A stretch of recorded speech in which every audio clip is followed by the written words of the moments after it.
వందే మాత్రం. నేను మీ journalist Navata. Welcome to R voice.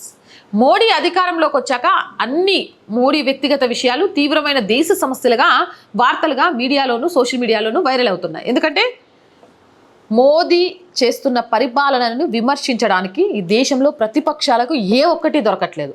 అందుకే పిచ్చి పట్టిన వాళ్ళలాగా మోదీకి డ్రెస్ల పిచ్చని, ఫోటోషూట్ల పిచ్చని, అందరినీ కౌగులించుకునే పిచ్చని, దేవాలయాలకు పోవడం పిచ్చని, బొట్లు నామాలు పెట్టుకునే పిచ్చని, అందుకే మీడియాలోను సోషల్ మీడియాలోను దేశానికి పనికొచ్చే ఇంత ముఖ్యమైన విషయాల గురించి ప్రతిపక్షాలు మరియు వాటి అభిమానులు కూడా విపరీతంగా ప్రచారం కల్పిస్తూ ఈ తీవ్ర సమస్యలు ఎలా పరిష్కారం చేయాలి అనుకుంటూ మోడీని అధికారంలో నుంచి దింపేస్తే కానీ పైన చెప్పిన ప్రమాదకరమైన సమస్యలకు పరిష్కారం దొరకదు అని నిర్ణయించుకొని ఆ పనిలో ఉన్నారు పిచ్చోళ్ళు.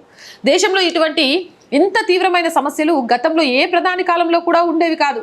అందుకే అప్పుడు మీడియా అంతా అతి చిన్న సమస్యలైన ధరల పెరుగుదల, వస్తువుల కొరత, రేషన్ షాపుల్లో క్యూలు, కరెంటు కట్స్, ఇంకా ఇంకా ఇంకా ఇంకా జీపుల కుంభకోణం నుంచి, ఎల్ఐసి ముంద్రా నుంచి, బోఫోర్స్ గన్స్ నుంచి, సబ్మెరైన్స్ నుంచి, హెలికాప్టర్ నుంచి, బుల్లెట్ ప్రూఫ్ జాకెట్స్ వంటి డజన్ల కొద్దీ డిఫెన్స్ కుంభకోణాల వార్తలు, గోధుమల పంచదార వంటి ఆహార ధాన్యాల దిగుమతి కుంభకోణాల వార్తలు, కామన్వెల్త్ వంటి ఆటల కథలు, ఆఖరికి పనికిరాని గడ్డి మేత వంటి అతి చిన్న విషయాల మీద వార్తలు విపరీతంగా వచ్చేవి. అంతేకాదు సుమి, అప్పట్లో ప్రధాని ఆస్తిపరుడు కాబట్టి ప్రత్యేక తరహా కోట్లు వేసుకొని ఇంకా ప్రత్యేకంగా కనిపించడానికి ఆ కోటు మీద నలగని పువ్వు ఒకటి పెట్టుకొని విదేశాల నుంచి బట్టలు, బూట్లు, సిగరెట్లు తెప్పించుకోవడం, విదేశీ కార్లలో తిరగడం, కుటుంబ సమేతంగా విదేశాలకు విహారయాత్రలకు పోవడం, యుద్ధ నౌకల్లో విహారయాత్రలు పోవడం, ఫోటోలు ఇంకా పెద్దగా ప్రాచుర్యంలోకి రాని ఆ కాలంలోనే వాటి సంబంధించిన అనేక ఫోటోలు తీసి మీడియాకి ఇవ్వడం అనేవి జస్ట్ చాలా చిన్న చిన్న విషయాలు వీళ్ళకి. కానీ పాపం బీద కుటుంబం నుంచి వచ్చిన నేటి ప్రధాని ప్రభుత్వ వాహనాల్లో ఒక్కడే దేవాలయాల దర్శనంకు, అడవులకు పోవడం,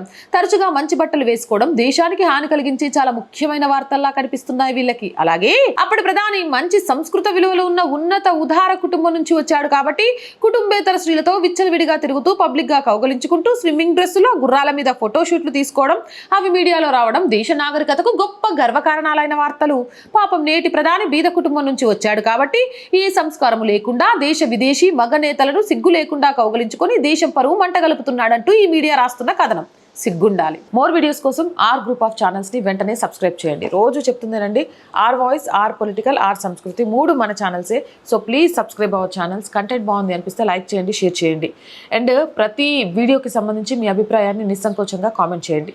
ఆర్థికంగా ఆర్ వాయిస్ ఈరోజు చాలా ప్రాబ్లమ్స్లో ఉందండి. దాన్ని నిలబెట్టాల్సిన బాధ్యత మీ మీదే ఉంది. మిమ్మల్ని నమ్ముకొని మాత్రమే ఈ ఛానల్ నడుస్తుంది. కాబట్టి ఆర్థికంగా ఆర్ వాయిస్కి సపోర్ట్ అందిస్తారని ఆశిస్తున్నా. ఆర్థికంగా సపోర్ట్ చేయాలంటే సబ్స్క్రిప్షన్ పక్కనే జాయిన్ అనే బటన్ ఉంది. 1 to 5 లెవెల్స్ ఉన్న ఏదో ఒక లెవెల్లో సపోర్ట్ చేయండి. లేదా స్క్రీన్ మీద గూగుల్ పే, ఫోన్పేతో పాటు అకౌంట్ డీటెయిల్స్ ఉన్నాయి. మీకు తోచిన సహాయాన్ని అందించండి. వ్యాపార ప్రకటనల కోసం 8328 500 576 నెంబర్ని సంప్రదించండి. జై హింద్, జై భారత్.